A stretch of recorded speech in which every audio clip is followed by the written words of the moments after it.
everybody, to episode 7 of the AISTS Alumni Talks. Today we're going to be talking about athlete representation.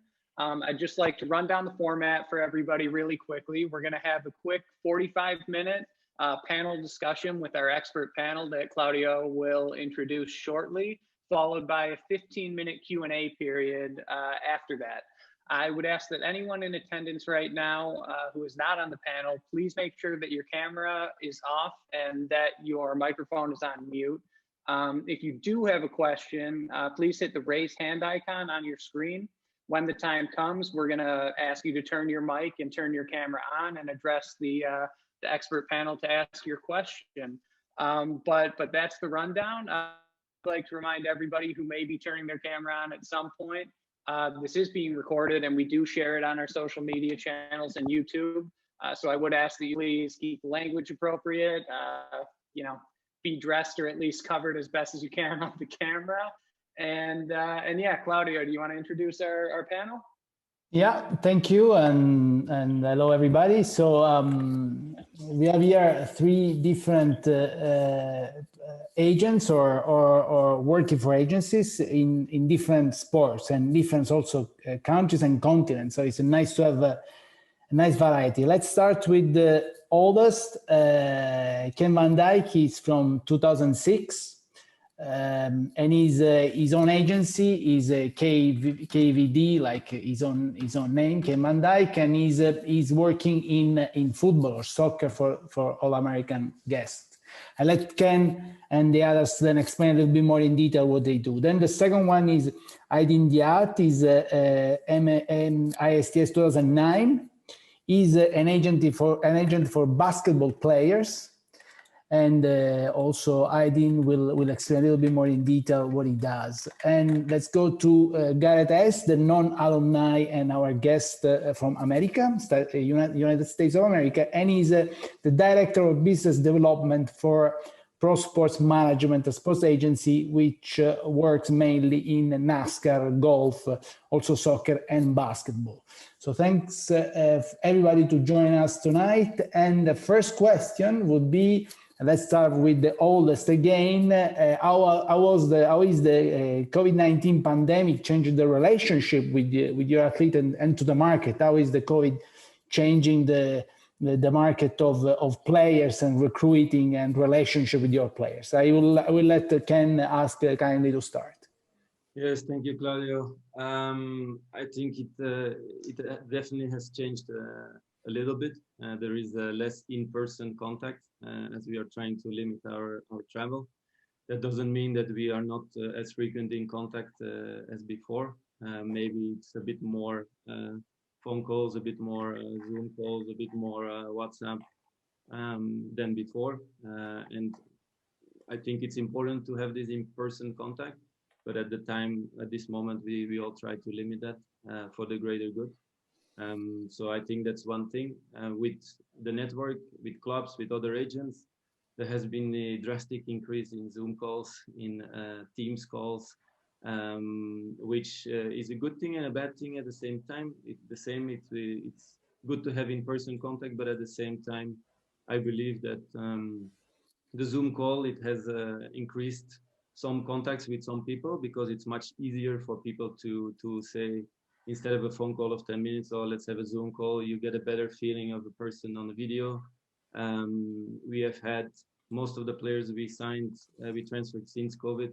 We have had Zoom calls with the club before to see the reaction, to see how people's feelings are, to have a discussion with the coach. So in that aspect, I think it has not been a bad thing. Great, and Aydin, why don't you take that question on next, please?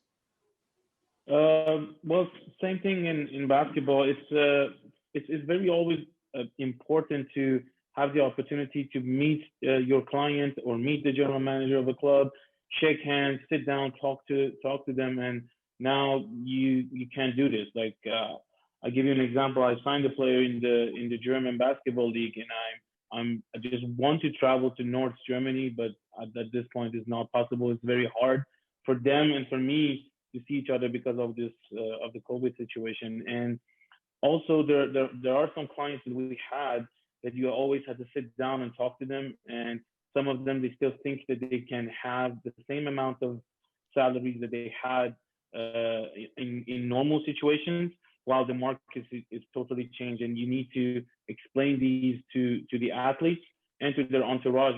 It can be their girlfriend, their parents, their wife, and cousin or second cousin. But you need to really, this COVID situation impacted a lot the way your relationship, especially your business relationship, also with the clients. And you have to tell them, look, either you sit outside for a season, which if any scout look at your CV and say, okay, this guy didn't play, it's going to be very hard to justify it, saying, yeah, because he wanted a certain amount of money.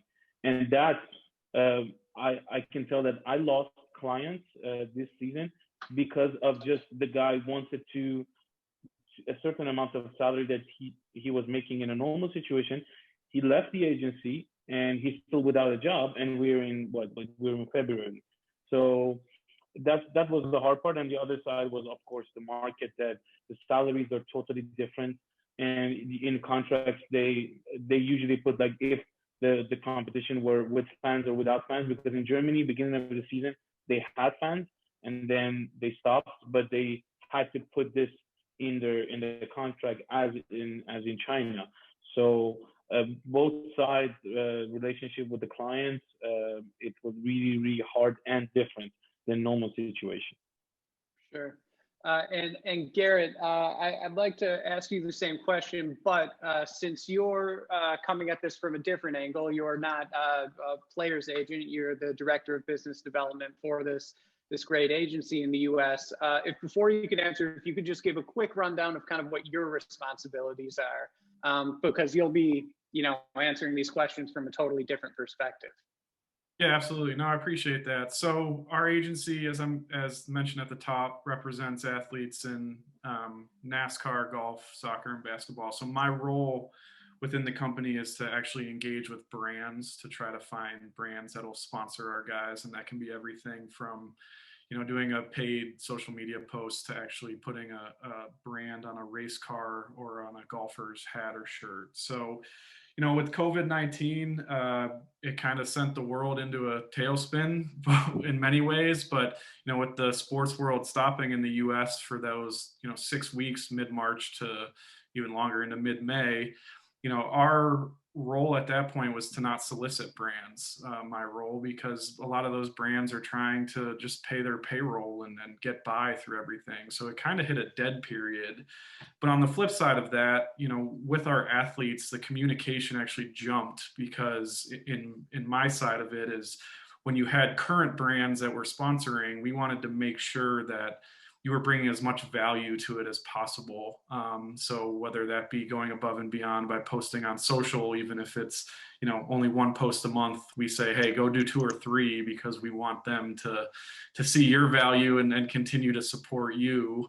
But now that we've kind of gotten, and I know hopefully we'll be back in the clear sooner rather than later, we're definitely, part of my role is doing a lot of research. So, I'm going to research the brands that are doing well and growing, and not, call on some that are struggling. So that's really been the focus, is trying to find the right fits for our guys in this crazy time. Great. Thank you all. And I think since we're on the COVID topic, and this will not be what we focus on throughout this entire conversation, but obviously it's very relevant. Aydin and Ken, if you two would be willing to talk from the agent's perspective about how player recruitment and identifying talent and signing talent has changed in your roles, due to COVID, I think that would be pretty interesting for everybody here. And Aydin, why don't you kick this one off, if that's all right? Well, yep, sure. Well, it became very, very hard, because usually you go to games to scout players, you go to practices to scout players, and now you only can see it on video, or the best case scenario, if the person, or let's say the young prospect, has access to live stream at least his practices or games, so you can see it. But not all of them, they have access to it, and you don't know what you're gonna get if you see it on video.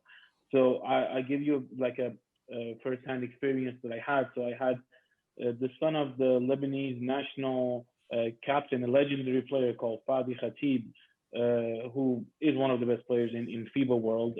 His son is a prospect. We saw the player on the video. I sent him to Baskonia, which is, they have a very good youth program in Spain. They're ACB champion, the Spanish league champion. So imagine that they told us like, okay, he's 2 meters 2, he's 16 years old.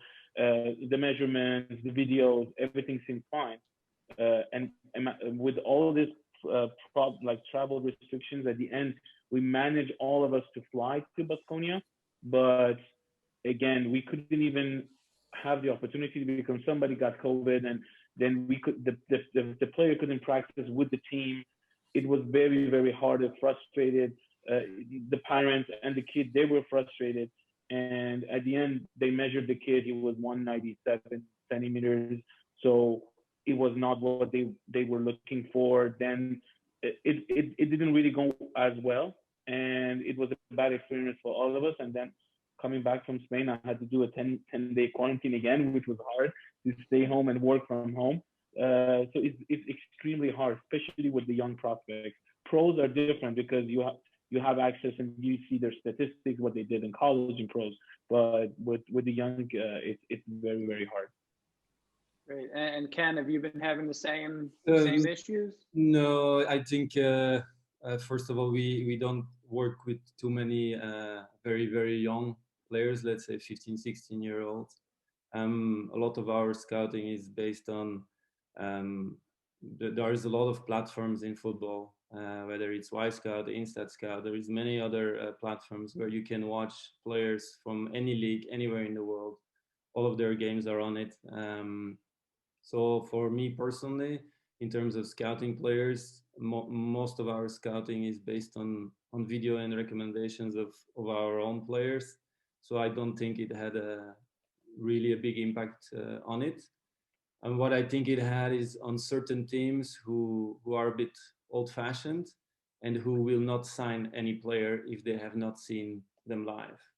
There's a lot of teams like this, which would mean that they will only sign a player they had already seen maybe a year ago, which then of course it limits opportunities for certain players. But at the same time, it also opened up to certain clubs who previously would only sign a player if they saw him live, who now are okay to explore all the videos that are available and to sign players just from video, just from calling up their friends, their own network to do checks on the players they are signing. So I think it creates opportunities, and at the same time it has difficulties. But I definitely see also a lot of the opportunities in it as well. And maybe it will push some people in clubs that are a bit more old-fashioned to change certain ways of working. So that's really interesting, and I love that you mentioned the scouting companies and the statistics-based companies and video companies, Y-Scout and the others you mentioned. And Garrett, I think that could lead to an interesting question for you. These guys have to identify players. It's your job to identify brands that match up well with your players. How do you go about doing that? What's the process of identifying the right brands to approach and the right people to approach at those brands, maybe? Yeah, absolutely. So whenever we sign a guy, we actually have a little survey that we give them, and it's basically asking them which brands that they like, where do they eat, what do they shop, what clothes do they wear, all that kind of stuff. And you can go after those companies to start because all of that is incredibly authentic, and that story is easier to tell to the brands of, hey, my guy actually uses your product, or if he is hungry, he goes to your store to get a sandwich or whatnot. And so that story is always the easiest to do. And then The other thing that I do is, so we subscribe to a service called Lead 411 that kind of aggregates press releases. And in that, that's companies that are raising capital. It's people that new hires, there's acquisitions in there. There's also, you know, when someone opens a new branch or whatnot. So generally all those things are showing growth.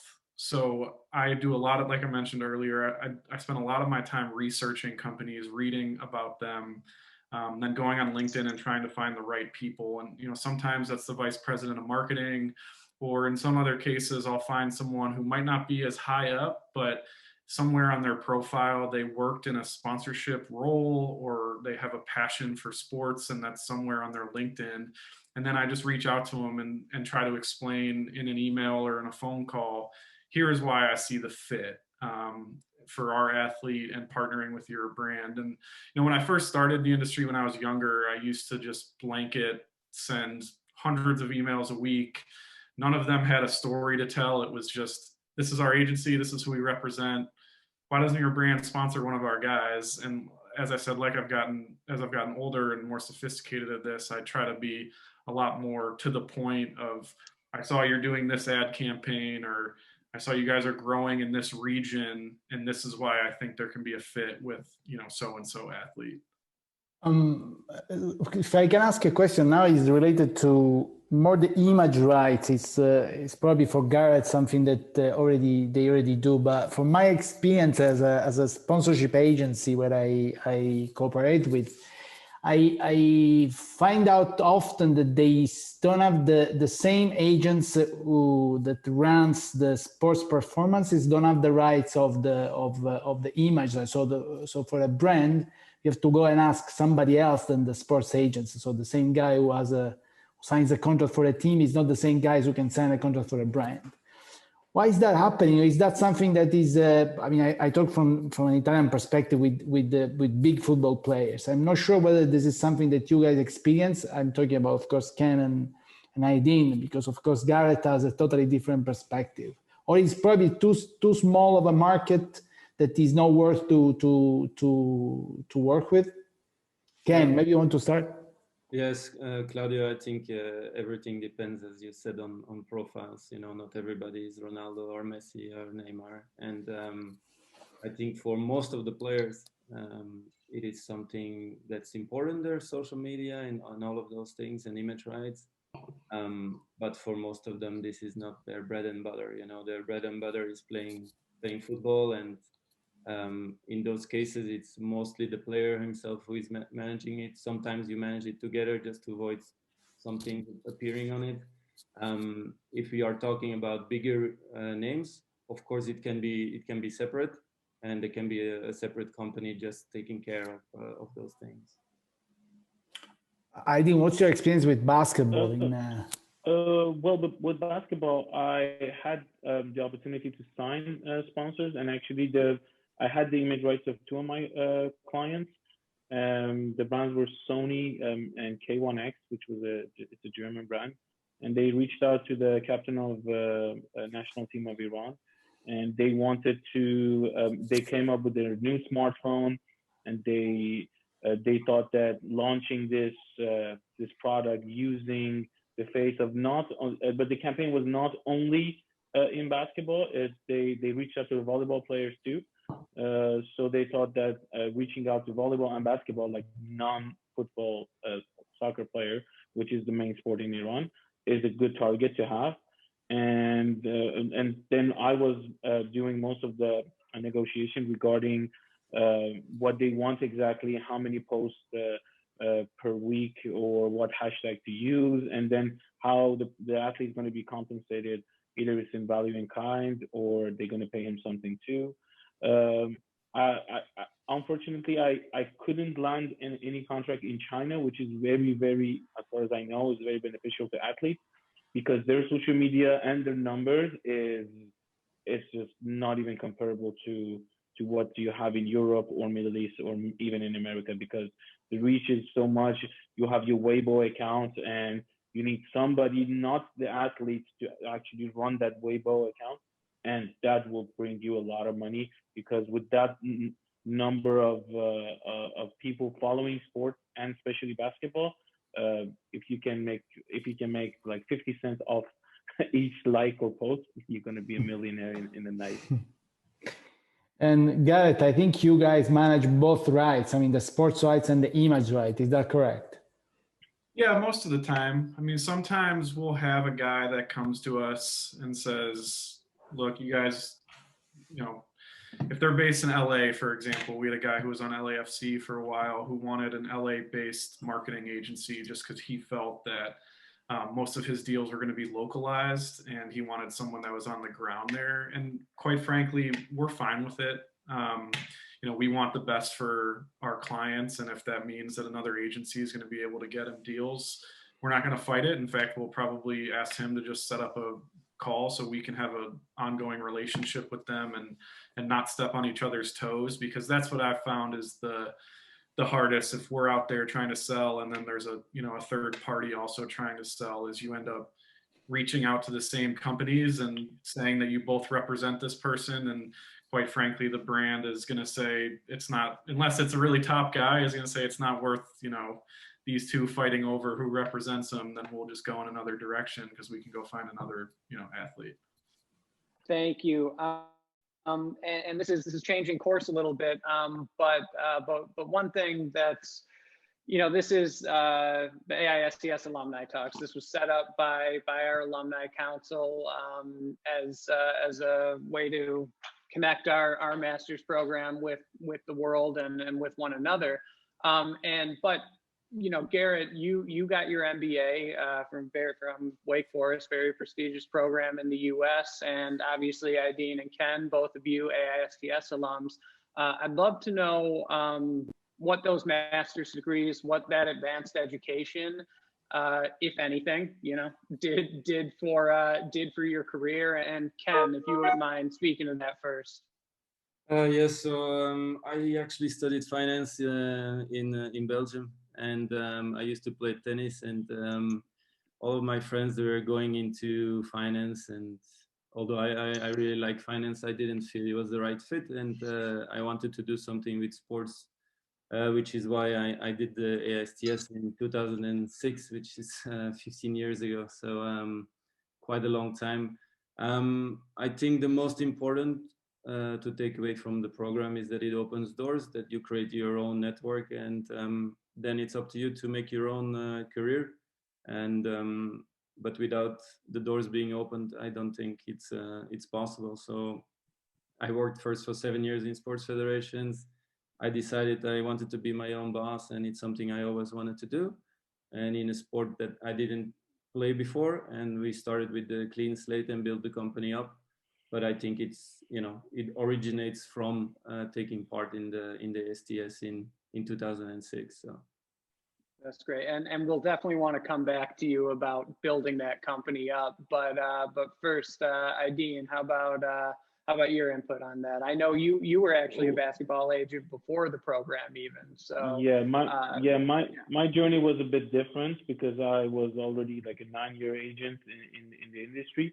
But what I got from the program, I actually I always tell everybody like I learned a lot. I learned a lot from the governance, because although it's my own business, I need to know how to govern it and how to manage it and to evaluate it by year. And actually, especially that part of the governance, it helped me creating a new network of agents, which now I'm working with 22 other agents called Basketball International Group, and I'm using all of that I learned throughout the program in this new adventure and let's say alliance that we created. And I can name like various things like sponsorship that we're talking with a brand to join our agency. I can talk better about doping because it was very good to know just by chance. I got aware of a former athlete that I represented and that I knew that he got tested positive, and I was actually telling him like, yeah, you have sample A, sample B, which we'd learned all of that during our program. And then other stuff like PR. As far as I see it, it helped me especially more.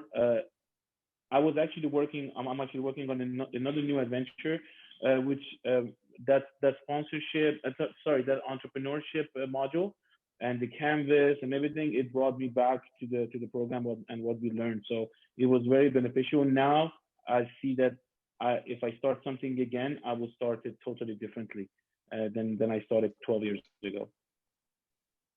Nice. And Garrett, so we obviously did a sports-specific master's degree, but you did your MBA. I'd love to know how you wound up in the sports world after that, and how the MBA helped you out. Yeah, well, I was in the sports world directly out of college. I grew up in Cleveland, Ohio, where IMG was headquartered. So I always wanted to be in sports. When I moved down to Charlotte in 2014, I became aware of a Wake Forest program here in Charlotte that was either evenings or over the weekend. So I didn't have to stop working, I always wanted to get my MBA, but what the hang up was is it going to be worth stepping out of the industry for 2 years? Is it going to end up paying off down the line for that? So once I saw that I could do it at night, I ended up doing that program from 2015 to 2017.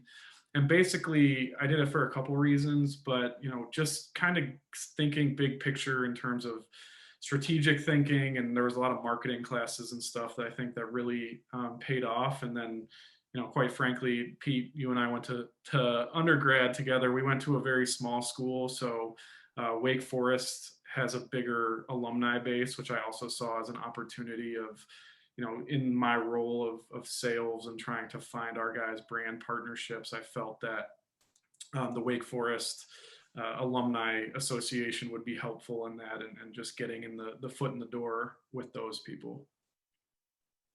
Thank you, Garrett. I have a question for all of you.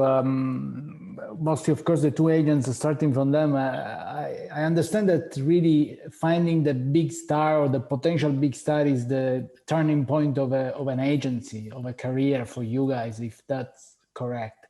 What's your? I mean, how do you do that? It's just luck. You must have a really good eye on the talents. How do you go with that? Ken, please. Well, I think if you're just looking for the gem, and if that's what your objective is, then I think you're probably doing the wrong business.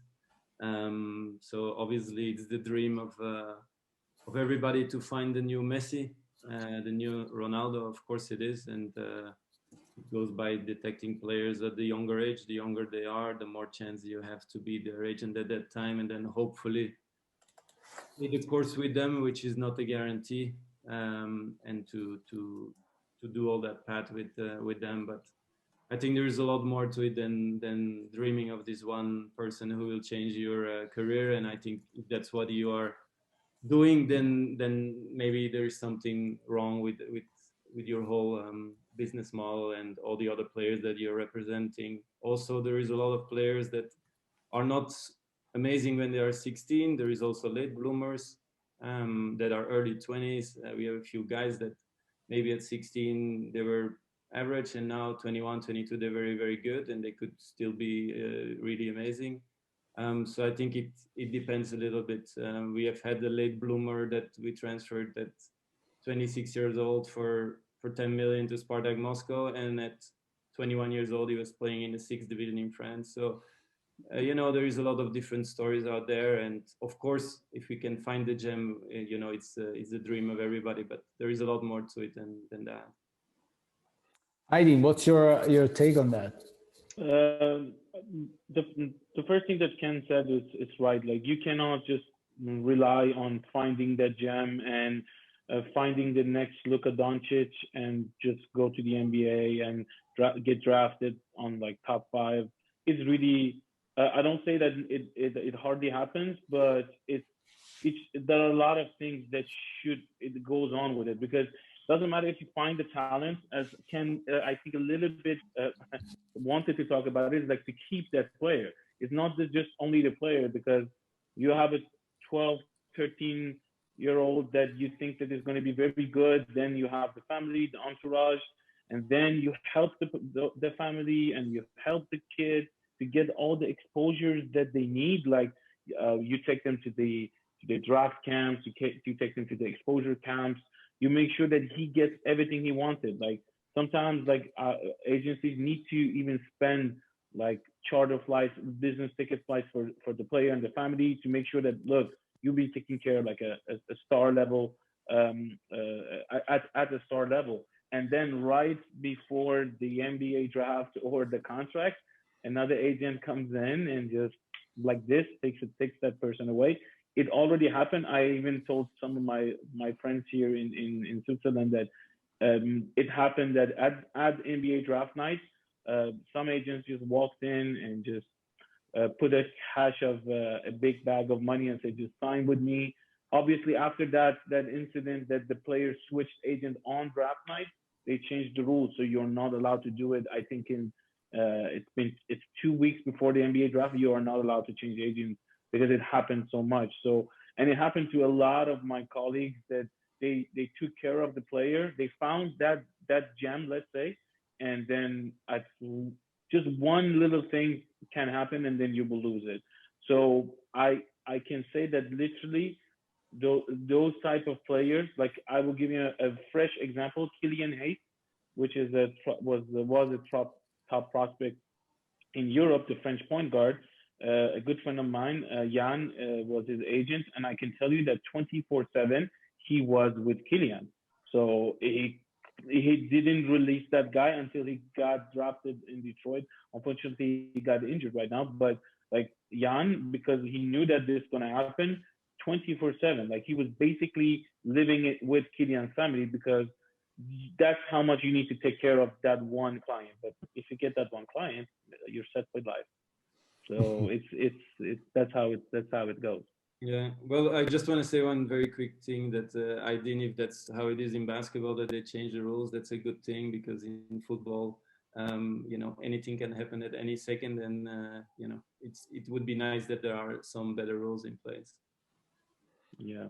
Well, the contract is in place. You can change. I mean, your representation cannot be taken off from the players, right? Until the terms are. Claudio, a lot of things can happen. People do sign with many different agents at the same time. People cancel contracts. There is a lot of pressure. The better the player is, the more pressure there is. The more money, the more pressure. Families influence. Anything can happen at any time, and then the consequences, unfortunately, they are only shown later. And very often, people are badly advised to, for example, change agents, and then the player himself is then afterwards in trouble because he actually had a legal contract and he has to pay the consequences of it. And if there would be a system in place that prevents that, which is not very difficult to achieve, I think, then there would not be such things. Yeah, you can have a contract with a player, a very strong legally contract, but then, as Ken said, until the time that he gets drafted or he gets the contract, and you take him to legal courts, and you don't even know how many years it's going to take. Will you even get something from the player? So it's very, very hard, and it happened a lot, especially in pros. Like at some point, the players will tell you, look, I have an agent, but I'm going to sign with whoever brings me the contract. Like that famous quote from the movie, like, show me the money. So it's like, show me the money. And that's how it is. And it's very unfortunate. When I started my agencies, then I put the name of Ultimate Loyalty. So I thought like, okay, but out of my, I don't know, a lot of clients that I had, maybe 4 of them are like very loyal. The rest, after some point, other people contact them, and then obviously they won't be loyal. But I will tell you that those loyal ones, they really saw that they got very good, well treated. And now after that, one of them is close to retire, which is the captain of national team of Iran, is going to finish after the Olympics. And he told me like, look, if I go back, I will never even change you, because I knew that you're working hard. And those people who changed and jumped from agent to agent, and they were just first chasing really the easy or fast money, they're struggling. They basically didn't move from where they were like 4 years ago or 5 years ago. So that's also my take from this changing game you see. Garrett, sorry, we skipped your point of view on the big jam, the big star. No, I mean, yeah, I agree with everything that's being said. I mean, obviously, I'm not in the recruiting pitches as much, but you know, everything that was mentioned is certainly happens in our business too. But I think what we focus on is kind of what we can control. So, you know, a lot of our recruiting, specifically in the NASCAR and golf space, is basically our clients being happy with what we're doing for them, and then, you know, telling the other players and the other drivers. So, you know, it's, if you perform well for the guys that you have, whether they're the big stars or maybe not as big of a star, if you do well, then, you know, people are they're gonna start telling people in their locker room that, you know, they took care of me and all that. And we've seen that recently in the soccer space in particular. So I hired a guy who works underneath me to specifically focus on getting our soccer guys endorsement deals and product deals and whatnot. You know, we've heard stories from our players where guys will come up to them in the locker room and say, how'd you get that deal? You know, you only have 20,000 Instagram followers, but you have, you know, 4 brand deals, and I have 50,000 and I only have 1. And so that'll lead to guys, you know, saying, hey, that was my agency that did that for me. And hopefully eventually they switch over and we can do branding and the contract for them. So that's kind of our belief on it, is if you just do well by who you're representing, then hopefully the other people in the locker room and on the tour take notice, and then you end up landing a client.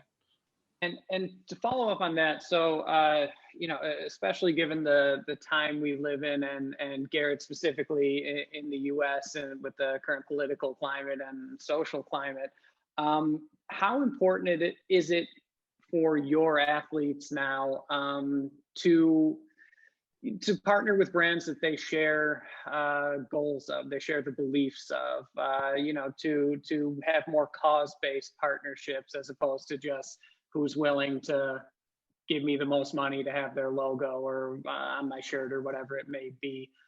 Has that changed recently, and how important is that personal relationship?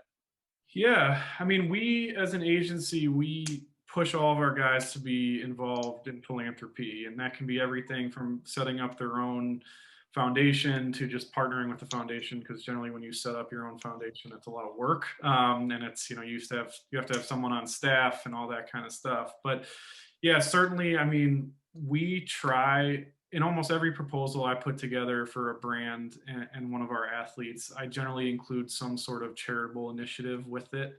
You know, NASCAR and golf, it's easy to do that. So in golf, you can do every birdie during a round, a guy has, you know, he'll donate money, and the brand will also chip in, and they'll find a, you know, a mutually agreeable foundation that they'll donate to. And in NASCAR, it's similar with laps led or a win or whatnot. It'll be some sort of charitable initiative and then charitable foundation that they donate to. So yeah, I mean, I think it's important, and certainly every guy has their different things that are important to them. So, you know, Bubba Wallace is one of our clients. He made a lot of headlines this year, and we're kind of fleshing out what his foundation looks like. You know, Denny Hamlin, another client of ours on the NASCAR side, he has a children's hospital that he gives back to. So that's kind of what his focus is. And all these guys have different things we focus on, but certainly it's something we go to the partners with, hey, you know, this is what he wants to support, and we try to come up with some sort of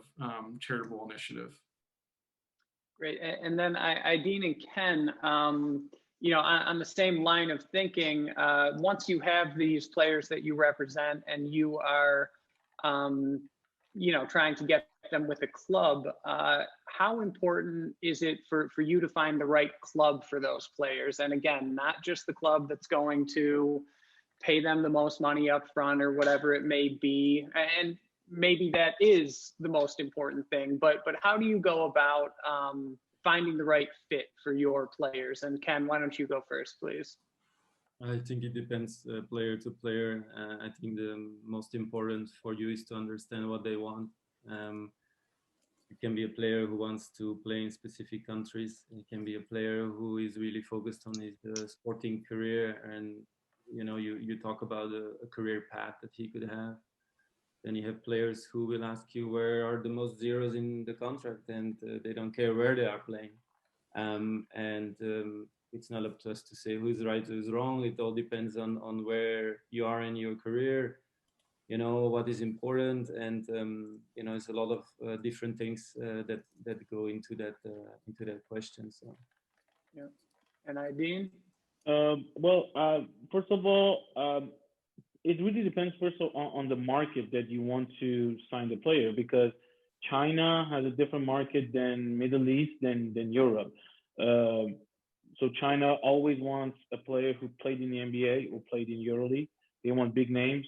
They want the Jeremy Lin, the Amare Stoudemire.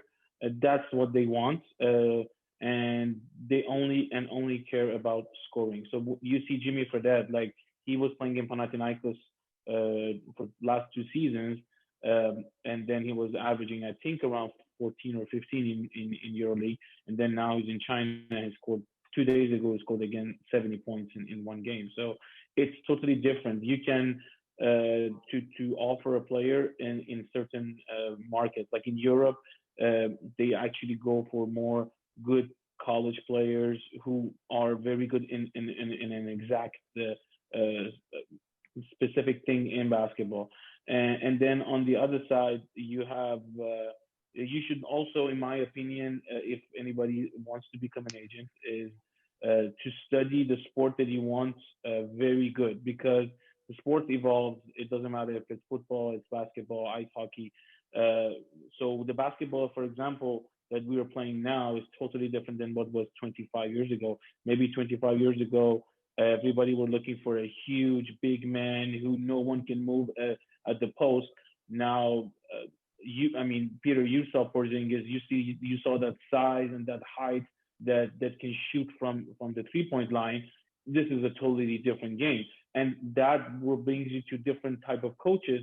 Either they're very old school in different market that they say, no, I want the size, I want still mid-range shot, or somebody will say, no, I need a stretch 4.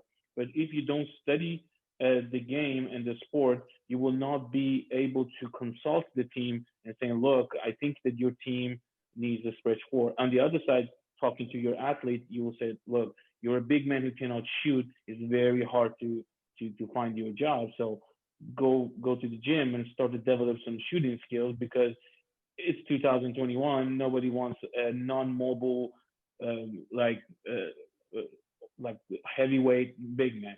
So it's, as Ken also said, a lot of different factors in offering players in different markets, which you need to always consider.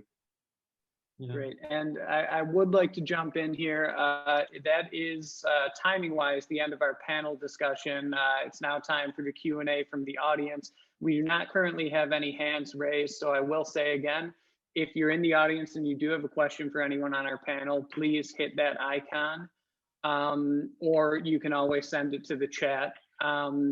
So it is now that time. So if you're in the audience and have a question, feel free. Until we see something, Claudio and I will just keep going. So Claudio, oh yes, there we go. Please, Aydin. Yeah, I actually have a question for Ken. Is like, how does the percentage thing work in football? Because for basketball, it's 10% from one side. Either it's a player or the club. As far as I know, I heard it's like like in football you take from both sides. So I would love to know other sports percentage wise as an agent. So I think the percentage, you said before about different countries and different profiles of players. The same goes for percentages and ways it works.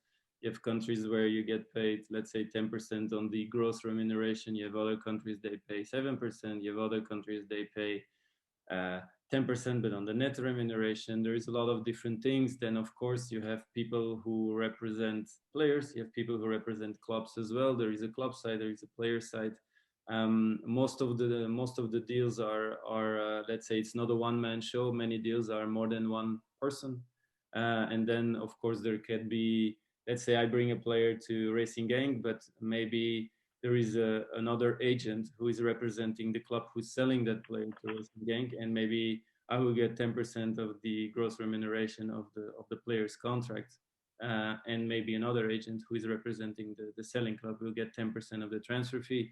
Maybe in another deal it's the other way around, or a mix, or it's there's a lot of variety, and then it depends on countries. There are some countries where maybe the clubs don't pay, so the money is put with the player. There is a lot of different things that based on your experience you adapt and you find the right way that works for the player and that works for you. Yeah. In short, more than basketball, so that's all really good. Yeah, I would love to see Garrett's point of view also, as like for sponsorship, how much percentage does that work for you guys? Yeah, it depends on the sport, same deal. So I know that like on the marketing side of things, we'll take a step back. The basketball and soccer here are regulated by the Players Association in terms of the percentage. Golf and NASCAR are not, but there's kind of going rates of 10% in NASCAR. And then golf, you only take the money off of the marketing deals, like anything they win on the course, that's for them. So the marketing deals in golf, generally going rate is anywhere between 15 and 20% on the marketing deals. And then that's the same for basketball and soccer. In marketing deals, we take anywhere from 15 to 20% as well. And we did just have a couple questions come on through the chat. So from Andre first, what are the requirements and skills needed to become a successful sports agent? So Aydin and Ken, I think why don't you answer that one, please? Either one. Okay, so I think again, first of all, you need to know the sport and you need to have the network. This is, I think, it's the most essential thing, because for me, how it started is that I was a former basketball player, and that brought me the network. And then as you go along, the players will bring you players, the players and the leagues you're going to attend or sign, your network is going to go bigger. But you're willing to have a totally different way of life, which means 24/7 working for yourself and 24/7 on your phone. All my friends that are here know that I'm constantly on my phone, and it's very irritating for them. And because you need with different time zones, so I wake up with China, and I usually sleep with America time, and it's very hard. And also you need to know all the rules and regulations, because it's very, very important. Like you need to know the transfer rules and the national team rules, participation rules. These are like small examples. You need to be very patient, have a lot of would be able to take a lot of peer pressure from the player, from the family, wife of the player, from the club, taking all the things that you can imagine from the club or the GM or the coach. So that's, I think these are the most important things from that an agent needs to know. It's like, and networking and building relationship and trust, because you may sign a player somewhere, but if you don't build that trust, if you not be able to build that relationship, it's going to be very hard for you. Yeah, so Aydin, I mean, you have said most of the points, but definitely I think having a relationship where your client, where you really make your client feel that he's first. And I'll give you an example. Very often, as I said before, in football, a deal is not with one agent, but it could be two agents involved. So maybe you have an agent who calls your player and says, look, I can bring him to this team. And it's very important, in my opinion, that you're always open to cooperate, always open to collaborate with other people, and for the good of your player, because there is a lot of people out there that do not want to cooperate, that do not want to share money. And by doing so, they take away opportunities for their players. So I think that's important. What Aydin said about being available, you have to be available not only in the good times. It's very easy in the good times to give a call. Hey, you scored a few goals. It's great. You also have to be there in the bad times when they are out of the squad, when they have an injury, when they have been benched for who knows what reason, when they have family issues. In these COVID times, there is also some players who struggle because they have not been with their families for a very long time. These are all things, you have to be there for them. And very, very important, what Aydin said also is your network. You have to understand the market. In 2015, FIFA deregulated the market for agents, which brought a bunch of agents on the markets who do not know the market, who do not know the financial situation of clubs, who will propose the wrong players to the wrong places, who will make things very difficult. So I think understanding your market, your network, it's very, very important so that you can provide the right opportunities for your clients. Great, thank you. And we have another one. This question came through in the chat from Aydin, which to me means it must be Taba. So hi, Taba. Thank you for joining us. But this one's for Garrett. Do you generally consider the same type of brands or products for your athletes within a certain sport, or does it depend on the individual athlete? And then could you provide examples, maybe using a NASCAR athlete, of brands that specifically focus on NASCAR or something like that? Sure. Yeah, no, I mean, we look at brands and sports different. So, the golf fan base, for example, is generally more affluent. So that's, if you're talking to a brand that is going after that affluent market, then you want to start with golf. As Pete knows from being in soccer, that the soccer fan base is millennial, which every brand wants. So that's something you're selling on the soccer side.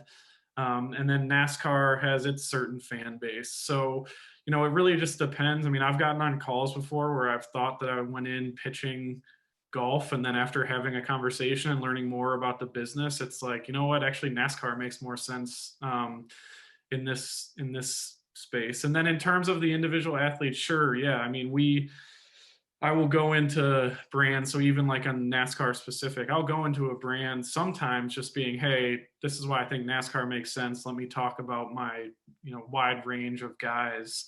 Or I'll specifically go in with, a specific guy because it makes sense for something they're going after. So for example, Chase Elliott is a client of mine. Chase is from Atlanta, and he's kind of royalty down there. So generally when we're going after Georgia companies, I think it's a good starting point to talk about Chase because they obviously know him. So that just depends on the brand and the situation.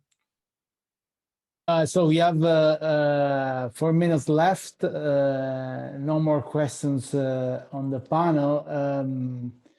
We just one last word quickly, 1 minute each on the 21 and 22, because I'm really curious to see. I mean, this year is probably going to be more or less like last year in terms of involvement in sports and also for athletes. What you guys expect from this year, most of all from next year? How things will go back as they were, Ken, and then Aydin, and then Garrett as well. Hopefully they will go back very soon. We all hope that. I would say that in 2020, actually, there was a very, very big impact on football and football players because it was something new. Nobody knew what was going on. Suddenly, all these clubs, they were asking people to reduce their contracts. It's a very tough discussion you need to have with the players, where suddenly a club wants to cut your contract by 25%. And you have to explain why that happens. It had an impact on some of our players. We were re-signing a new deal with the same club, and suddenly instead of giving them more money, they wanted to give them less money. And those things are very difficult to explain. Now, I hope things will go back. I know a lot of clubs have been hit, especially by no spectators. Fortunately, football at least is really privileged. That it can continue. It has been able to continue to be played for TV rights, so that I think people in football, there has been a hit, but I don't think we can complain too much.